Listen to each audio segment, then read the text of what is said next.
What's up guys? Golden Knight here. There is something that almost no one talks about when it comes to learning how to draw, and it is exactly this thing that makes most people give up without ever understanding what went wrong. You may be making this mistake right now. What if you discovered that the problem was never you? That the way you learned how to learn was the real problem from the very beginning? Throughout this video, we are going deep into the real mechanisms that sabotage the learning of drawing, into the mental patterns that form without you noticing, and into what truly changes when you begin to see the process differently. If you have ever felt stuck, that you practice but do not improve, or that artists who started after you have already surpassed you, this video was made exactly for you. The difference between copying the result and understanding the process. When we start drawing, the immediate goal is always the same. Make the drawing look like the reference. You look at a reference, look at your paper, and start moving the pencil trying to make the two images resemble each other. It seems logical. It seems like that is exactly what should be done. But what happens in this process is that your brain is entirely focused on the final result, on the image you want to produce, and completely oblivious to the reasoning that should be being built underneath. You are not learning how to draw. You are learning how to copy that specific drawing. The difference between these two processes is enormous, and it appears the moment you try to draw something different. You spent a week copying faces from a tutorial and were reasonably satisfied with the results. Then you try to draw a face from memory, or from a different angle, and suddenly it feels like you know nothing.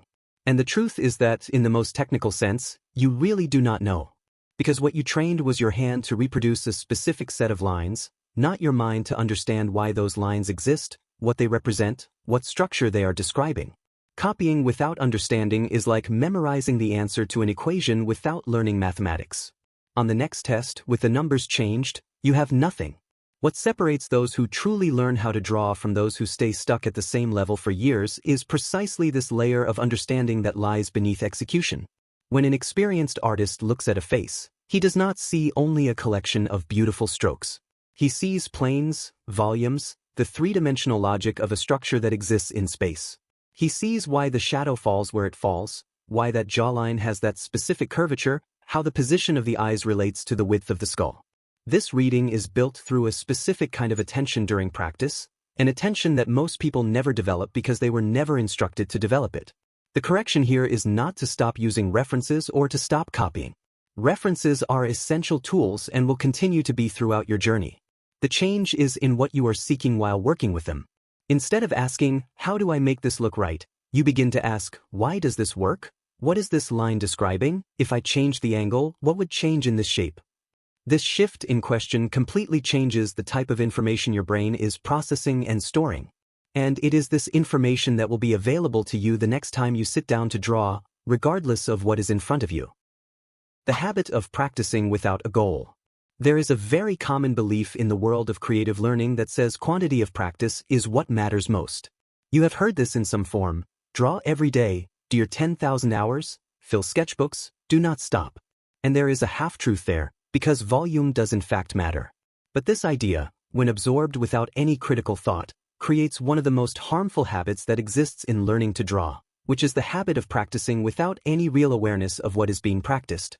The person sits down, draws for an hour, closes the sketchbook, and feels that they did their part.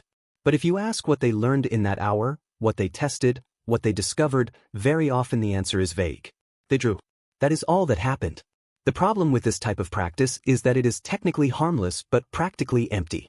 You do not regress, but you also do not advance. And the worst part is that the feeling of being busy, of being productive, completely masks the absence of progress. You complete a sketchbook and feel that you should be better than you are. You look at your drawings from 6 months ago and realize that today's are almost the same thing, maybe a little cleaner, but not technically superior.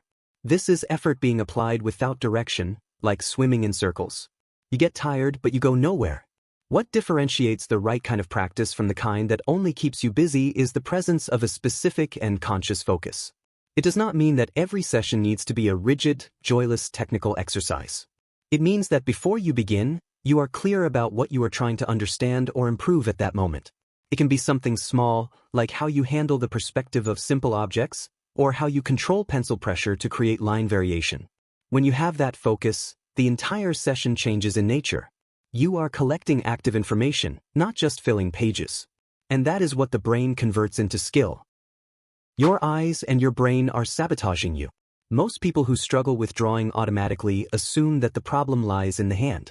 The hand shakes, the hand does not obey, the hand cannot reproduce what the mind imagines. And there is a true part in that. Fine motor coordination is indeed something that develops with time and practice. But there is a problem that comes before the hand. That problem is in the eye. More specifically, it is in the way your brain interprets what the eye sees, and that interpretation is far less reliable than you imagine. The human brain was not designed to observe the world with objective visual precision. It was designed to recognize patterns, categorize objects, make quick decisions. When you look at a human hand, your brain does not register a neutral set of shapes, angles, and proportions. It registers hand and immediately activates everything it already knows about hands, all the shortcuts, all the symbols it associates with that object. And when you try to draw that hand, you are not drawing what is in front of you. You are drawing the symbol your brain stored. That is why beginners draw eyes, noses, ears, etc. in ways that look like icons. Not because the hand failed. Because the eye never actually saw what was really there. To truly learn how to draw, you need to learn to turn off that mode, or at least recognize when it is operating, and force your brain to process what is actually in front of your eyes, not what it thinks is there. The practice that develops this ability is specific and requires a type of attention that initially feels uncomfortable. It is the act of looking longer than you draw, of studying the relationship between shapes instead of naming objects. Exercises like blind contour drawing, where you draw without looking at the paper, exist exactly to force this reconnection between the eye and reality, breaking the habit of the symbol. They are not magical exercises, but they are tools that train a specific skill that most people never developed because they never realized they needed to. The eye needs to be educated as much as the hand, and that education begins the moment you stop assuming that you already know how to see.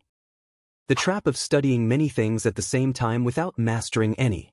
The person begins excited to study drawing, researches the subject, discovers that there is perspective, anatomy, theory of light and shadow, composition, character design, gesture drawing, construction of forms, and decides that they want to learn all of it. They start an anatomy course, in the middle of the week watch a video about perspective and decide to study that as well, at the end of the week find an incredible shading tutorial and add that topic to the list. In a few weeks, they are studying 10 different subjects at the same time, in a superficial way, without having developed real depth in any of them. This problem is amplified by the time we live in today.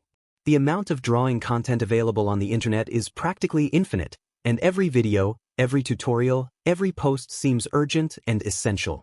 Each creator presents their subject as the key that will unlock your progress, and since many of these subjects are genuinely important, it becomes difficult to prioritize.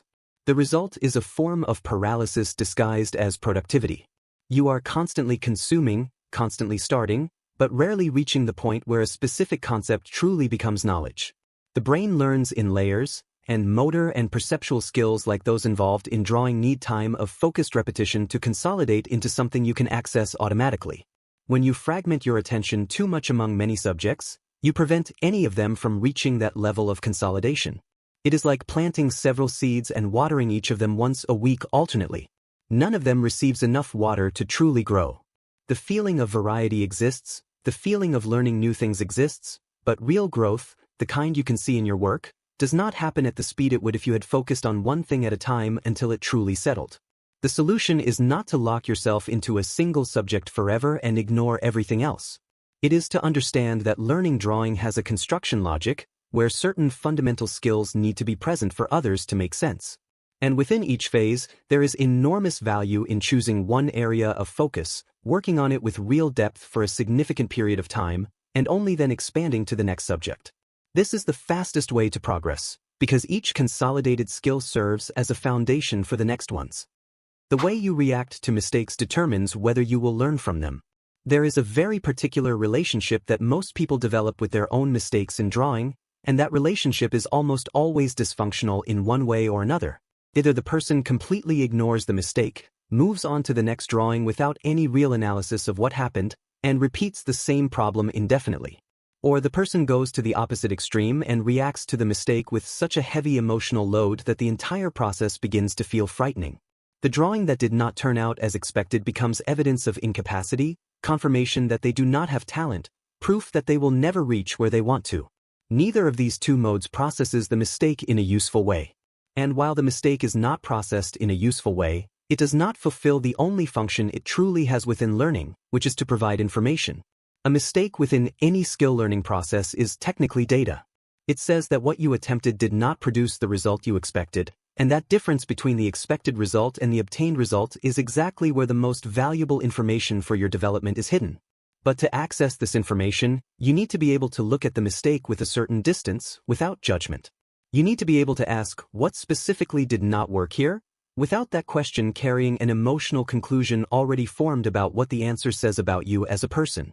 Artists who evolve consistently are those who developed the ability to use the mistake as fuel instead of letting it function as a brake. They look at a drawing that did not work and genuinely want to understand why, because the answer to that question is what will make the next drawing better. The confusion between style and fundamentals. There is a very specific moment in the journey of almost every beginner in drawing when they fall in love with the work of a particular artist. That artist's style resonates in a way that is almost physical, and immediately an intense desire arises to draw like that, to develop that specific style, to produce works that resemble that. And then the person begins to copy that style, to study that specific artist, to try to reproduce the visual characteristics that make that work recognizable. This seems like a natural and healthy path. But it hides a fundamental problem that will stall your progress for a long time. The style of an experienced artist is not a starting point. It is a destination. It is the result of years of conscious and unconscious decisions about how to simplify, exaggerate, prioritize, and interpret a reality that the artist already understands deeply. When you try to adopt someone's style before building the fundamentals that support that style, you are taking the surface without the structure. You manage to reproduce some visual characteristics, some recognizable traits, but without understanding why those choices work, what they are communicating, or how to adapt them when the situation changes. It is like learning to imitate someone's accent without learning the language. In certain specific situations it works reasonably well, but the moment the conversation leaves the script, you have nothing. The fundamentals that this approach skips are exactly the ones that give the artist the ability to make artistic choices consciously. The problem of never using reference and also of being a slave to it. There is a tension in learning to draw that very few people are able to navigate well, and it exists between two extremes that seem opposite but cause similar problems when taken too far. On one side is the artist who never works without reference, who always needs an image in front of them before putting any line on the paper, and who, when trying to draw from memory or imagination, feels that they know absolutely nothing. On the other side is the artist who avoids references on principle, who thinks that using reference is somehow cheating, and who therefore spends years drawing from internal symbols without ever confronting those symbols with reality. Both are stuck for different reasons, but with the same result, a limit they cannot surpass. The artist who depends completely on reference is outsourcing an essential part of the process to the image in front of them.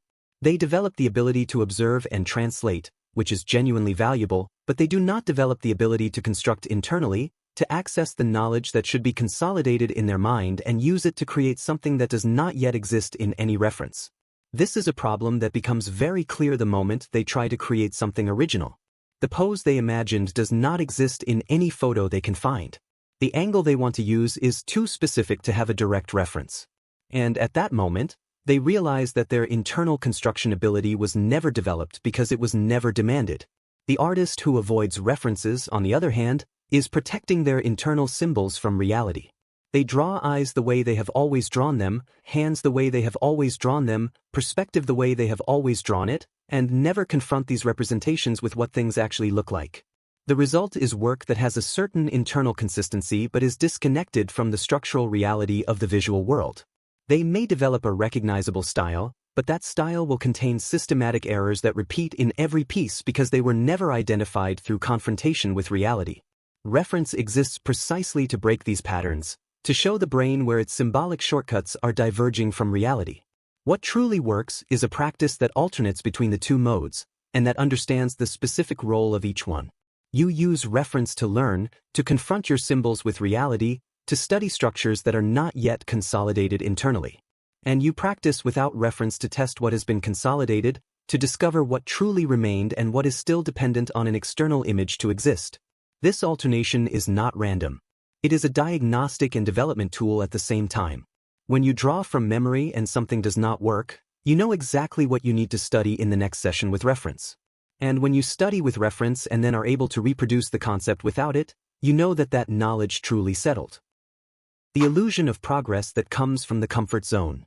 There is a behavior that settles in after a certain amount of practice, and that is so pleasant that most people do not notice when it stops being healthy and becomes an obstacle. It is the habit of refining what you already know how to do instead of exposing yourself to what you still do not know. You discover that you can draw front-facing faces with a certain quality, so you begin drawing many front-facing faces. You realize that you have some ease with static poses, so you continue drawing static poses. You develop a color palette that works, and you start using it repeatedly. Each drawing you produce in that zone becomes a little cleaner, a little more refined, and that creates a genuine feeling of progress. But what is actually happening is that you are getting better and better within an increasingly narrow range of skill. This pattern is psychologically very understandable. Drawing things you still do not know how to do is quite uncomfortable. The result is bad, the frustration is high, and there is a difficult gap to endure between what you imagined and what appeared on the paper. Staying within what you already master eliminates this pain. The work turns out well, you feel competent, and there is real satisfaction in that. The problem is that this satisfaction is a sign that you are no longer learning, only executing. And executing what you already know, as pleasurable as it may be, does not expand your skill. What makes this trap even harder to identify is that refinement has a legitimate role in the development of an artist.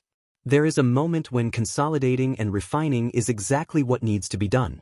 The problem is when you stop actively exposing yourself to new challenges because the old ones are more comfortable. The practice that keeps your development active is the one that includes elements that are outside your current comfort zone, strategically. You choose an angle you do not yet master and study it. You try a type of lighting you have never used. If you only draw characters, draw a landscape and vice versa. These moments of discomfort are the ones that will develop you as an artist. If this video helped you in any way, don't forget to leave a like, subscribe to the channel, and turn on the notification bell so you don't miss the next ones. Thanks so much for watching all the way through. Don't forget to take a look at the description. There are several important links there that can help you even more. See you in the next video.